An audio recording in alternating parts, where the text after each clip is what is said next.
আসসালামু আলাইকুম।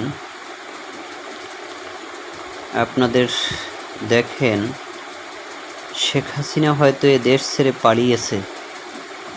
সে যে কীর্তিকলাপ করে গেছে সংসদ ভবনের ভিতরে, অনেকগুলো লাশকে গণকবর দেওয়া হয়েছে এখানে।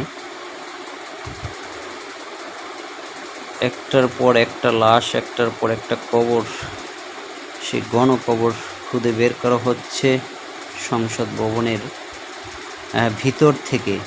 এখানে অনেকগুলো মানুষের লাশ, যা এখন ছাত্ররা খুঁজে বের করলো সংসদ ভবনের ভিতরে। কতটা নিষ্ঠুর, অমানবিক হলে এই কাজগুলো করা যায়, ভাষায় প্রকাশ করার মতো নেই।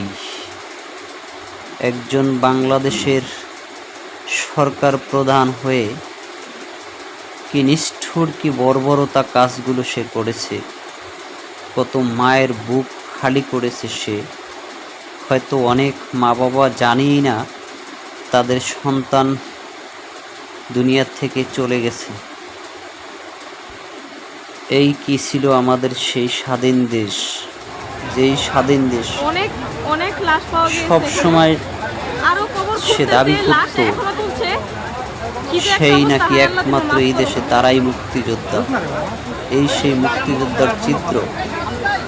কতটা স্বৈর শাসক হলে এই কাজটা করা যায়, কতটা অমানবিক হলে এই কাজগুলো করতে পারে। উঠানো হচ্ছে। কি মানুষ, হাত পা কাঁপতেছে, আমি কি কতটা বলবো আমি অমানুষ বুঝতে হলে এই পারতেছি না। কাজ করা সম্ভব। কত ছাত্রদের অনেকগুলো এখানে লাশ বের হইছে, ওই যে গণকবর দেওয়া হয়েছে।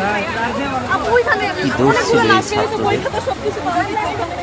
তারা তো বাংলাদেশের কোঠা নিয়ে আন্দোলন করেছিল।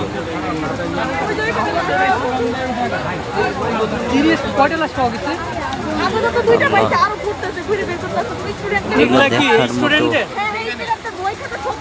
আসলে কোনো অবস্থাই নেই।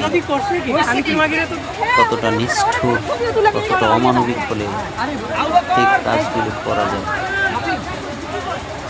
এর বিচার হয়তো একদিন এই বাংলার মাটিতেই এই দেশের জনগণ করবে। কত মায়ের বুক খালি করেছে, কত বাবাকে বঞ্চিত করেছে, বাবা ডাক থেকে, বাবা ডাক শোনার থেকে বঞ্চিত করেছে। কত মানুষকে এইভাবে নির্মম ভাবে মেরেছে। আরো কবর খুঁড়তেছে, লাশ এখনো তুলছে। কি যে একটা অবস্থা, হায় আল্লাহ, তুমি মাফ করো।